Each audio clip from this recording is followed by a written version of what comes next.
everybody! Are you not flexible? Me neither. I can't even really touch my toes on command. But that's not going to stop you.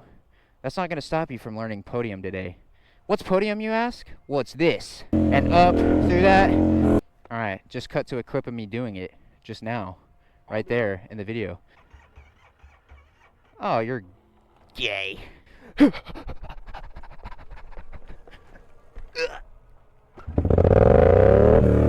go. He's got to show us Podium real quick. And then after he does that, I'll give you guys a POV version. But yeah, you're basically just going to be, if you want to go for the max of it, you can put your foot all the way to the fender if you're capable. If you're way too slow for that, you just go onto the windscreen. So basically, Podium's pretty simple. First thing you're going to need to be able to do is do a seat stander. And now, what a lot of people struggle with on Podium is trying to bring it straight through and not being able to reach.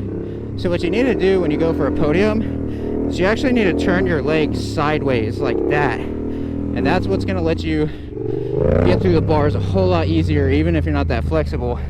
Because instead of going straight through, you're going through this little gap right here. Now, couple things that you need to be prepared for if you're going to start doing Podium.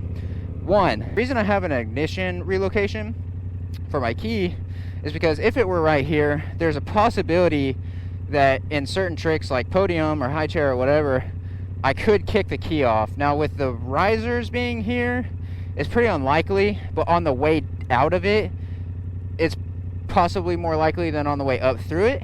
But that's why stunners typically relocate their keys, is just to eliminate the possibility of knocking it off. So if you're going to start doing Podium, which like my Grom, I still have the key in the stock position and I still do it and I've never knocked it off. But also I have KLX 110 bars that have like a bar that goes across, so there is kind of a barrier that keeps me from knocking it off. The other really important thing is your kill switch. So on my bike, a lot of people, they do plenty of different variety of funky stuff with their kill switch. You can move it up here like that is. You can drill a hole through it and like put like a screw through it, so you can't actually turn it off, but you can turn it on. So it's basically just always in the on position. You can like wire it to not turn off, or I don't know what else. I think that's pretty much all the options. What I did is something I've never seen anybody else do.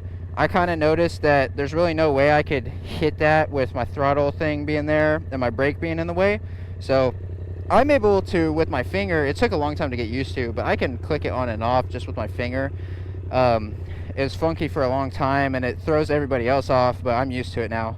But I've actually enjoyed this because I didn't have to sacrifice moving it way up here or, you know, doing a bunch of funky stuff with it. And this has actually worked out great for me. I've never killed my bike doing anything like that. So ignition relocation and kill switch, some form of modification, whichever you want to choose. That's kind of important for a trick like Podium and basically anything else where your feet's going to be getting up in this area. I would suggest that you try to work on flexibility. It would be good to at least get really close to touching your toes, but probably don't really have to for this trick because I don't either. And I can do the full one where I touch all the way to the fender. So I'm going to pop it up, lift through, and just stretch my hips towards the bars to get it all the way to the front. Or you could just leave it on the top. I normally only leave it on the top if I'm trying to scrape, because it gets pretty wobbly if I go all the way and then try to scrape. Kind of like a comfortable Podium and then like a flexibility show-off Podium. One of the other ones I do sometimes is pop it up. I'll go from the back peg and then I'll stretch across. That's a big stretch. Oh, he's on a 636. One thing I want to mention, because one of my friends, Elijah, he's got stuck in Podium before and wasn't able to get out of it before putting the bike down. So if something like that happens to you, if you have a stunt tank, it's probably going to be a nicer landing. If you don't have a stunt tank, hopefully you'll still be fine. You'll probably still be fine. But if you start to go forward and you're going to have to put the wheelie down and you haven't got out of Podium yet, just sit down into the tank. I'll demonstrate it real quick for you so you know I can do it. But yeah, if we're gonna go down, oh, boom, just sit into the tank. You're basically going into 50-50, but it's all just to be able to save your wheelie, or it's all just to be able to save yourself, because you don't want to mousetrap and fly over the front and get run over by your bike. But yeah, guys, Podium's really pretty simple.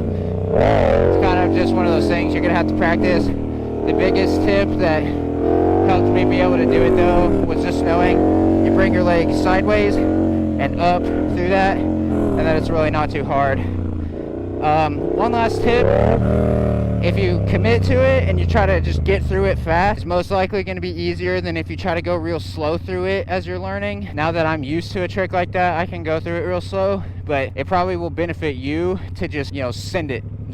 Just commit to it. A lot of the stunt tricks that you're going to try to learn, the more you commit, the better it goes. Well, anyway, guys, thank you for watching. If you enjoyed the video, make sure to drop a like and subscribe, and I will see you in the next one. Peace.